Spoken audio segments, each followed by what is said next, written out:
A senadora Simone Tebet, do MDB, ela usou uma expressão muito feliz nesse caso, que foi checkmate. Ela disse que o Brasil não conseguiu vaga nem na primeira nem na segunda classe das vacinas. Primeiro, o Ministério da Saúde negou a pandemia e se omitiu. Depois colocou disputa política eleitoral acima da vida de brasileiros ao tentar fechar contrato com todos os laboratórios internacionais antes do Butantan. Ela só errou nisso aí, que ela falou todos, né? Nem todos, né? Antes até fossem mais laboratórios internacionais. Eles só fecharam com a vacina de Oxford da AstraZeneca. Esse foi o elemento no qual o Jair Bolsonaro apostou unicamente, isoladamente. E ela continuou. Resultado, o Brasil viaja hoje de carona no vagão de cargas, ficando com as sobras de insumos e de vacinas. Checkmate. Fecha o aspas. Checkmate foi o depoimento do Dimas Covas, diretor do Instituto Butantan, na CPI da Covid.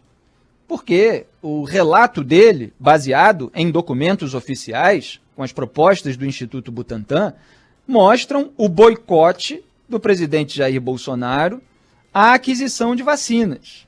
E a falta da aquisição de vacinas resultou, na prática, na morte de brasileiros, em um número maior do que poderia ter acontecido.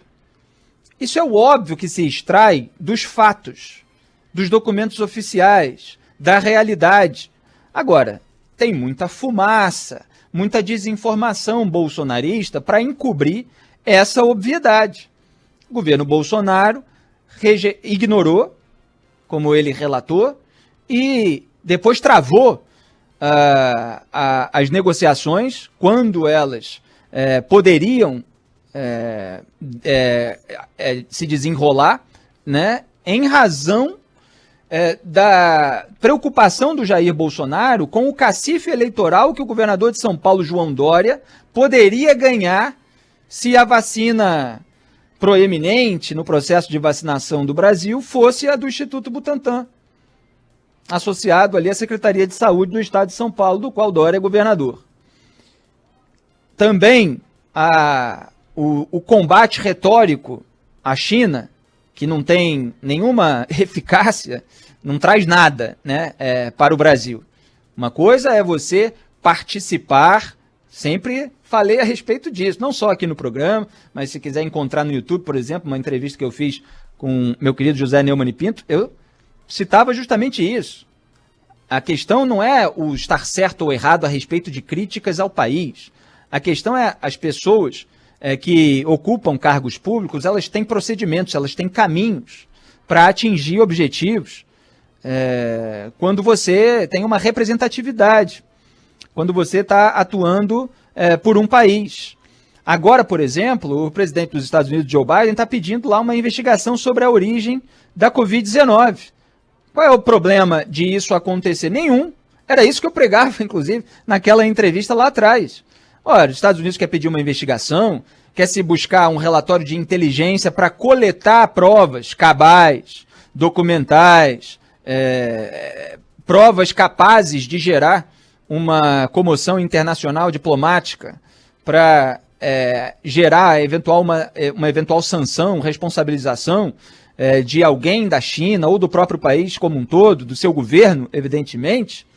Tudo isso se pode fazer pelos caminhos diplomáticos. Outra coisa é ativismo de rede social e bravata no microfone de presidente da República para posar de direitista contra a ditadura esquerdista, enquanto aqui no Brasil não faz nada da bandeira de campanha direitista que apresentou. Não é liberal, nunca foi, e não é conservador.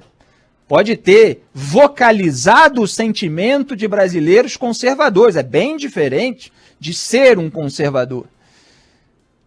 Conservador não recebe R$89 mil de operador de peculato na conta da esposa. Conservador não faz um monte de coisa que o presidente Jair Bolsonaro está fazendo, não sabota o processo de vacinação. E liberal, bom, eu tenho um artigo de 2017 mostrando a tradição dos votos e das declarações em entrevistas, inclusive na TV, do Jair Bolsonaro contra privatizações, demonizando Fernando Henrique Cardoso, que nem sequer é um liberal convicto, né, fez privatizações para fazer caixa em tempos de crise. demonizando por ter feito algumas até que tiveram, né, com todos os problemas que existiam nos processos, resultados positivos, como no caso da Telebrás. Você tem celular hoje, inclusive, entre as pessoas que moram em favelas, ou seja, melhorou a qualidade de vida dessas pessoas, que antes precisavam entrar numa fila, pagar uma fortuna para ter uma linha, para ter um telefone fixo. E você tem o caso da Vale do Rio Doce também, que também foi bom para o ambiente de negócios no país. Agora, esse é o Jair Bolsonaro, que interfere na Petrobras, que sabota as próprias propostas originais do governo de privatização. Então não tem nada a ver com aquilo que ele está fazendo. Mas ele usa a China como um contraponto, nesse maniqueísmo alimentado pelo bolsonarismo, para posar daquele que rejeita ditaduras enquanto vive fazendo ameaça, né? Ameaças veladas e ameaças ostensivas de usar as Forças Armadas aqui contra o Supremo Tribunal Federal, contra o relator do inquérito das fake news, contra até o Congresso Nacional, embora esteja lá mancomunado com o Centrão, distribuindo dinheiro, com orçamento secreto. Aliás, acabou de sair uma notícia, depois eu vou comentar em maiores detalhes. O TCU lá cobrando mais transparência em relação ao orçamento secreto, e o governo vai ter que dar uma resposta a isso que foi revelado pela imprensa. Então, o discurso bolsonarista, ele tenta enlamear esses fatos, ele tenta manter as pessoas num universo paralelo para esconder que, por razão eleitoral e por uma pose internacional de direitista, Jair Bolsonaro não quis aceitar a proposta do Instituto Butantan. E isso atrasou a vacinação no Brasil. Aí o que aconteceu? Ali pela hora do almoço, para quem acompanhou a CPI da Covid, por parte da base governista, não tendo o que falar, não tendo o que apontar de fato que amenize a situação do governo de responsabilidade por uma tragédia, eles tentam desinformar. Então, se vocês...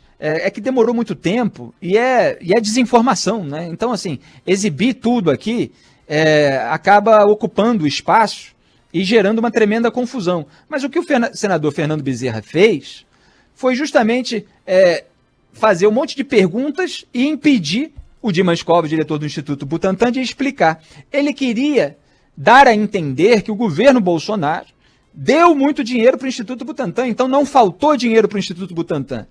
Quem acompanha esse programa sabe que meses atrás eu já falei que o Bolsonaro acha que repassar dinheiro é fazer tudo, que governar é isso, é repassar dinheiro, e ele acha que o dinheiro assim é dele, é como se fosse um favor assim que ele estivesse repassando. Teve aquele caso emblemático de ele falar, não, repassamos tanto para o estado de São Paulo. Sim, dinheiro dos impostos que vem dos cidadãos, das empresas de São Paulo, que tem que ir para o governo federal, e o governo federal repassa. Então é um dinheiro que sai do próprio estado e depois volta. E às vezes volta menor, né? Que foi a reação numa carta dos governadores. Então, assim, já que está falando isso, então cadê o resto do dinheiro? Então essa foi a tentativa do senador Fernando Bezerra, da base governista, de ficar expondo que o governo federal já deu em algum momento dinheiro para o Instituto Butantan, e impedindo o Dimas Covas de explicar quando foi esse momento. Quer dizer, o governo federal, ele é o cliente do Instituto Butantan. O Instituto Butantan é o fornecedor de vacina do governo federal. Então, quando você tem uma vacina para outra doença anterior à Covid, o governo vai lá e compra. Mas uma coisa é a compra da vacina já produzida, depois de todos os gastos que o Instituto Butantan tem, com material humano, com material físico, com os serviços, com importação, etc. Então você tem o pagamento pelo produto pronto para ressarcir todos esses gastos. Outra coisa é o investimento. Investimento que governos passados já fizeram. E aí ele citou um caso de 2017, me parece, portanto, um investimento que foi feito pelo governo federal do Michel Temer.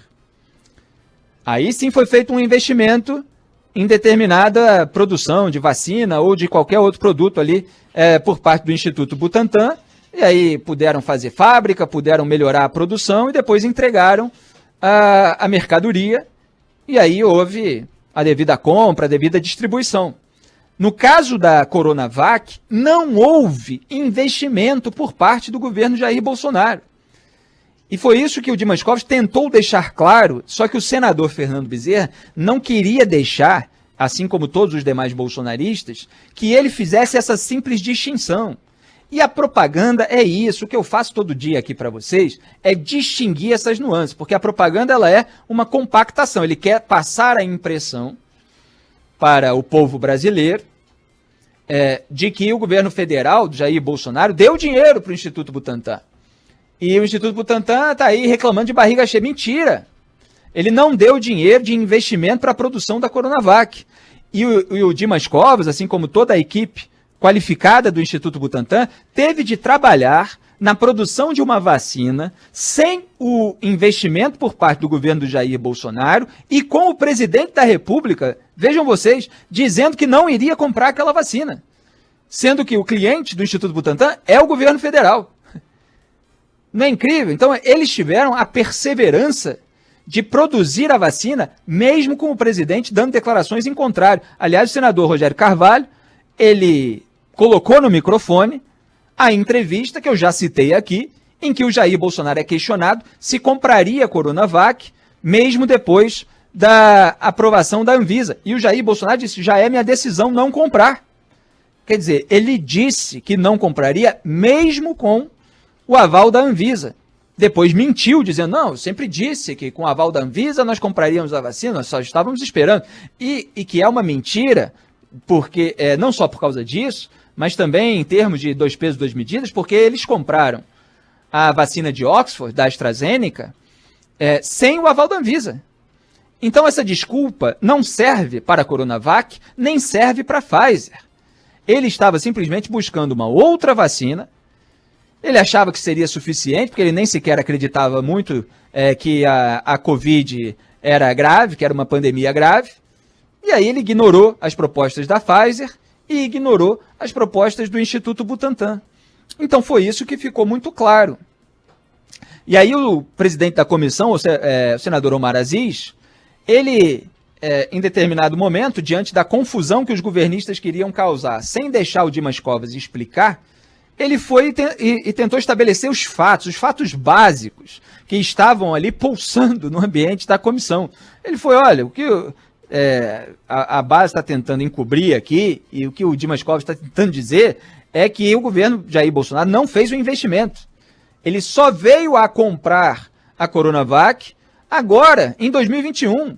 Janeiro de 2021, depois de toda a pressão nacional e internacional. Aí o que aconteceu? A base governista ficou, presidente da comissão, o senhor não pode atuar como advogado de defesa, o senhor não pode fazer isso e tal, aqui são os senadores que estão com a palavra. Eles queriam impedir que a mesa ali da CPI, onde estavam Dimas Covas e Omar Aziz, esclarecessem os fatos, porque os fatos não interessam. Eles querem usar ali a performance teatral do senador Fernando Bezerra para fazer edição curta de vídeo e disparar no zap para tiozão e tiazona do WhatsApp, que fica ligado aí nas emissoras bolsonaristas, assistindo, evidentemente, aos passadores de pano que estão faturando alto para fazer esse serviço. E aí tem lá os vídeos deles também, que são disparados juntos para tentar legitimar a narrativa, e é isso que acontece. Aí depois veio o senador Alessandro Vieira e, objetivamente, como melhor inquiridor da CPI da Covid, esclareceu os fatos.